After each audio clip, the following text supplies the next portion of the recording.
지금 뭐 정치, 경제, 사회, 문화 뭐 하나 지금 간단한 문제가 아니에요. 쉬운 처방이 아닙니다. 이 시점에서 무언가 우리가 하나 우리 사회가 매달려서 같이 머리를 맞대서 무언가 하나의 목표를 가지고 좀 추진해 볼 만한 프로젝트, 뭔가 이 대왕고래 프로젝트를 우리의 한 대역사로 하나 좀 이렇게 잡고 목표를 잡고 그러면 너무 좋을 것 같아요, 정말. 동해드림, 네, 시청자 여러분 안녕하십니까? 2025년이 무슨 년? 을사년. 푸른 뱀띠? 푸른 뱀띠. 네, 푸른 뱀띠라고 하더라고요. 그래서 느낌이 정말 싸한 게 그 을사늑약, 을사조약이라고 하는 거를 이제 두 회갑을 보낸 거야, 120년. 그 을사조약 두 돌이 아니라 두 회갑이 바로 2025년입니다. 좀 신년 좀 그 동해드림 컨텐츠로 왜 우리가 2025년 을사년에 대왕고래를 주목하는가, 뭐 이런 제목으로 준비를 해봤는데 사실은 이제 이 녹화는 이제 12월 26일 날 지금 녹화가 진행 중이거든요, 오후에. 근데 사실 마음이 좀 가볍거나 또는 막 희망이 가득 찬 그런 연말 연초는 아니에요, 시기적으로. 뭐 대통령 탄핵, 권한대행 탄핵 뭐 등등 해서 지금 정말 불확실성이 정말로 정말 가득한 그런 연말 연초이라서, 하지만 이럴 때일수록 좀 우리가 무엇을 바라보고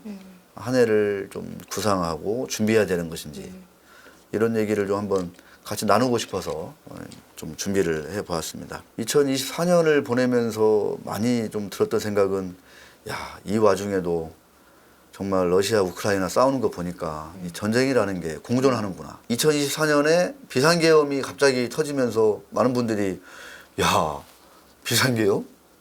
이 시기에 우리가 뭐 이런 어떤 그 좀 놀라움을, 그쵸. 경악을 금치 못했지 않습니까?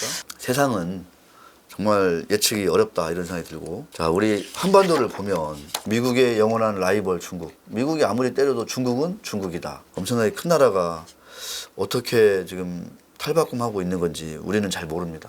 왜? 그냥 중국 그냥 무시하고 말거든요. 중국이 기침하면 우리는 독감이 드는데 그거 무시해요.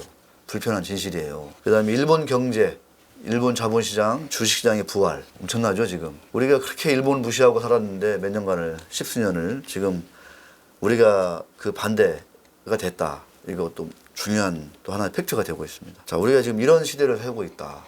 이런데 을사년 앞두고 우리가 한번 우리나라를 한번 되돌아보자 이거예요. 대한민국의 정치, 박지은 팀장은 우리나라 정치하면은 좀 어떤 생각들 좀 많이 좀 하고 있어요? 깝깝하다는 생각이 드는데요. 저는 아. 그냥 이미지상.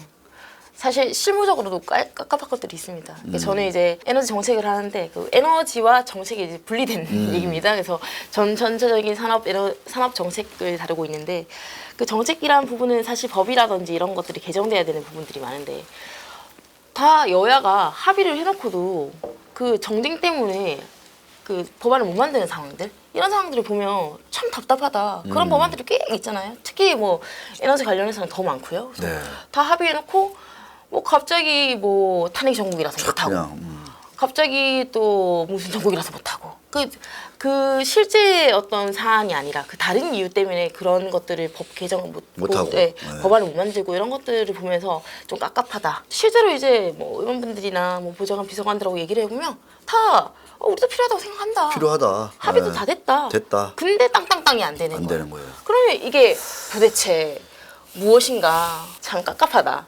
이런 생각이 듭니다. 2024년 말에 그 에너지 3법이 사실상 이제 좌초된 거, 이거는 정말 너무 가슴이 아팠죠. 그렇죠. 원전 발전, 추가 발전, 뭐 건설을 위해서 그런 지하 저장고를 빨리 좀 지금 지어야 되거든요, 지금 우리나라가.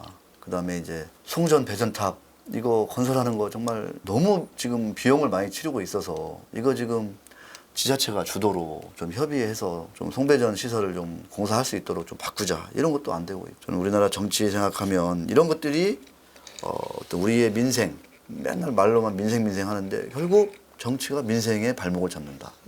경제의 발목을 잡는다. 지금 이 정치권의 이런 모습들을 보면 너무 좀 아찔하다 이런 생각이 듭니다. 정치 그렇고 경제, 지금 성장 동력 많이 좀 상실됐다 이런 얘기도 많고 여러 가지 뭐 얘기도 있는데, 지금 우리나라 내부적으로 뭐 내수도 침체되고 뭐 투자도 잘 안 되고 있는데, 이게 좀 대외 경쟁력 한 기업의 대외 경쟁력도 그렇고 나라의 좀 경제적인 측면에서의 대외 경쟁력 얼마나 지금 우리가 많이 좀 강화되고 있는지 이런 것들 보면 참 많이 좀 아쉽다 이런 얘기도 해요. 그래서 이 경제가 지금 상당히 좀 뭐 1% 성장 너무 빨리 왔어. 너무 빨리 왔어.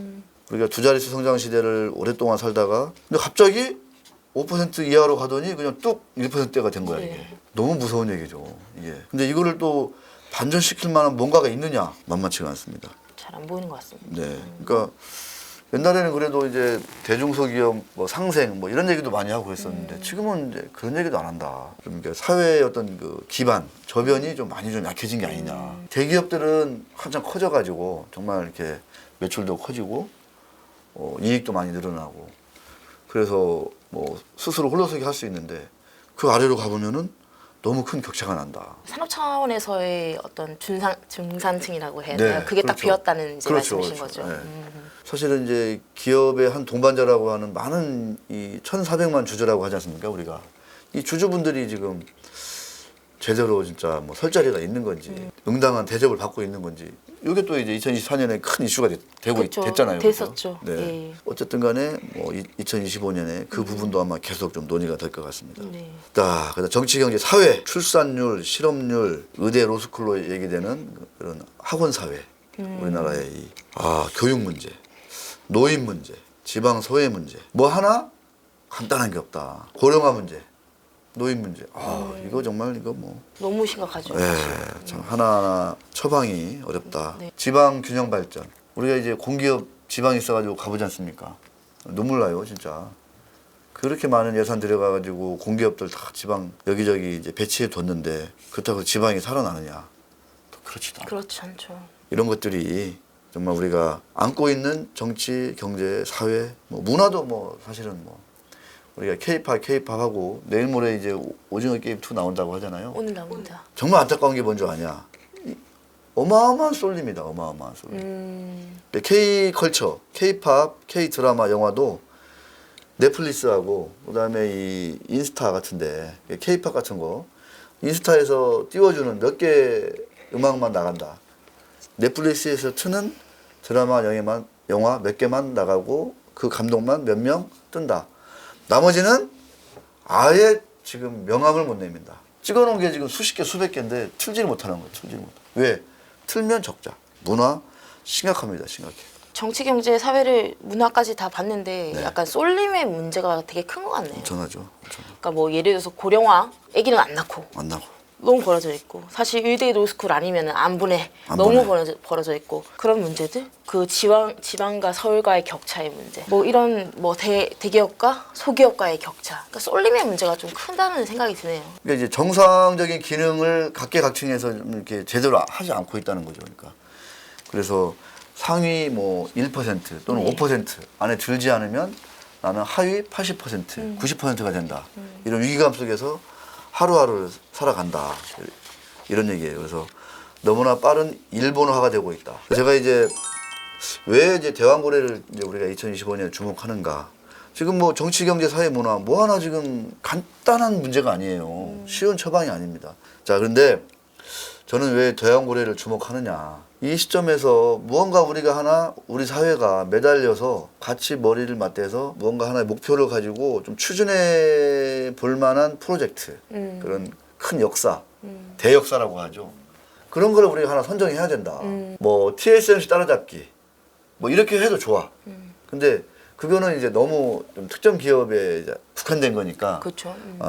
나라 전반적으로 뭔가 이렇게 여론을 좀 모으기는 쉽지 않고 우리나라가 가장 에너지 소비가 많고 에너지 수입이 많고 그래서 이 부분에서 쓰는 달러가 전 세계적으로 가장 많은 나라인데 왜 우리가 지난 시간에 얘기했잖아요. 중국은 5만 번 파는데 우리는 80번 팠냐. 근데 지금 한 번 팔려니까 그것도 못 파게 예산을 다 순삭해 버리느냐. 물론 5번 파서 실패할 수도 있어요.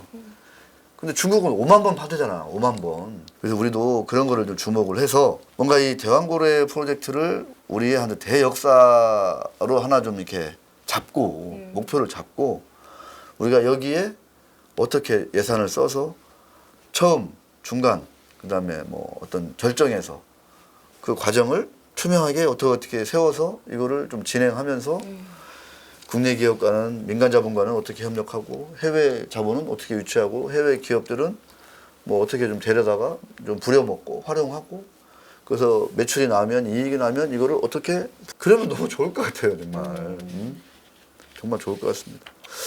대한민국이 2050년에 GDP 1인당 GDP 전 세계 2등이라는 어마무시한 보고서를 낸 적이 있어요. 골드만삭스 장기 전망은 이제 어쩌다 한 번씩 하거든요. 2022년에 했어요. 2022년에. 22년에 다시 한번 대한민국이 2050년에